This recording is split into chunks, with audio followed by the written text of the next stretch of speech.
Hola, muy buenas tardes. Hoy vamos a aprender acerca de los triángulos oblicuángulos y dentro de ellos encontramos dos leyes, la ley de los senos y de los cosenos.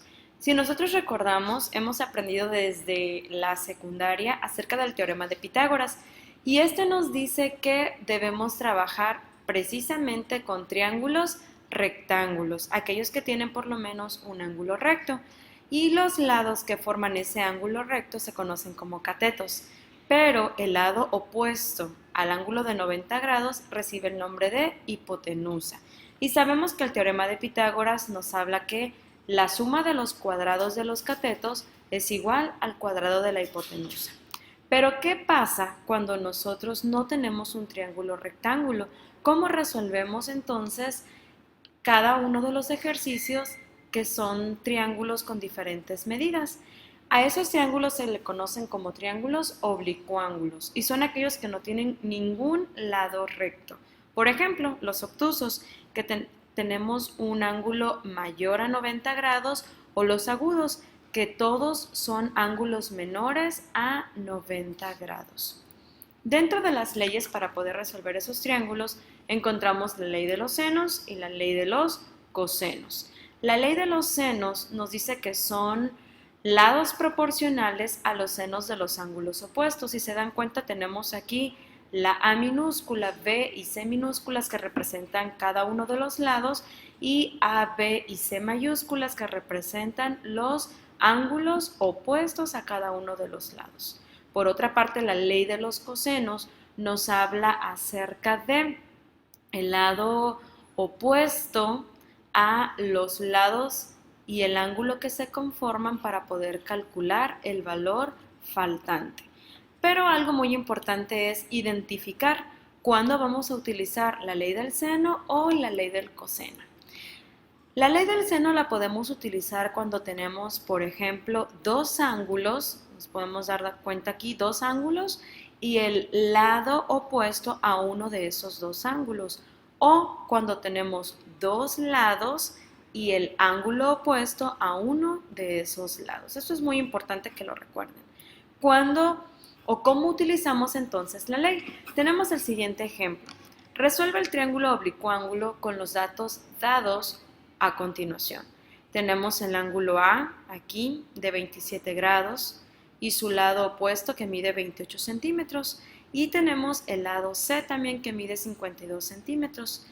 ¿Qué ley nos conviene utilizar aquí? Claro, la ley de los senos, porque tenemos dos lados y el ángulo opuesto a uno de esos lados. Utilizaríamos entonces esta fórmula.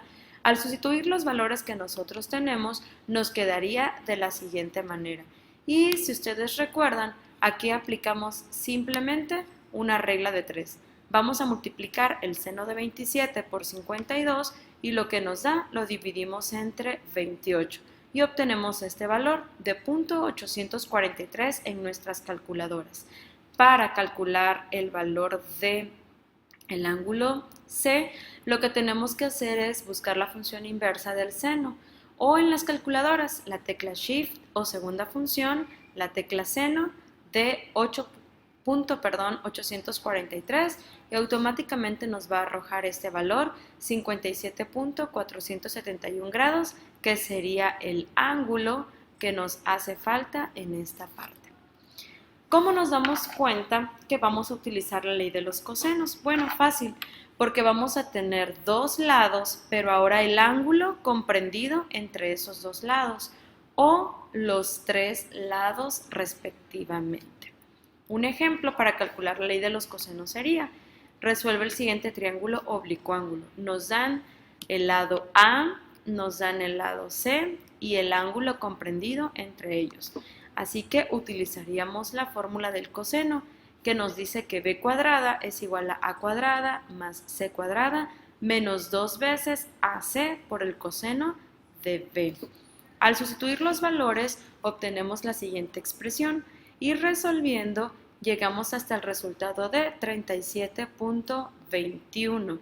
Por lo tanto, este lado opuesto al ángulo B mediría 37.21 centímetros. Y bueno, ¿para qué nos sirven estas leyes en la vida cotidiana? Así que veamos un problema de aplicación. Dos automóviles parten del mismo punto en distintas direcciones. El primero de ellos viaja en dirección noroeste. Si nosotros recordamos, ¿verdad?, la ubicación, tenemos aquí noroeste exactamente a 45 grados en este cuadrante. Por lo tanto, dibujaríamos del origen a 45 grados los 80 kilómetros. El segundo se detuvo a 30 kilómetros del punto de origen. El punto de origen lo tenemos en esta parte a 30 kilómetros en dirección este. Así que nos piden calcular la distancia a la que se encuentran los dos vehículos. Básicamente va a ser esta línea A. La pregunta es, ¿cómo lo calculo si no tengo el valor del ángulo? Pero sí lo tenemos. ¿Por qué? Porque aquí al este podríamos decir que son 0 grados y aquí al noroeste son los 45 grados más los 90 que nos dan los 135 grados. Utilizaríamos entonces la ley de los cosenos y sustituiríamos en esta fórmula cada uno de los valores del problema que tenemos. Al final, la respuesta sería 103.41 kilómetros. Así que ahora es tu turno de realizar este ejercicio y enviarlo de forma física a tu instructor. Muchas gracias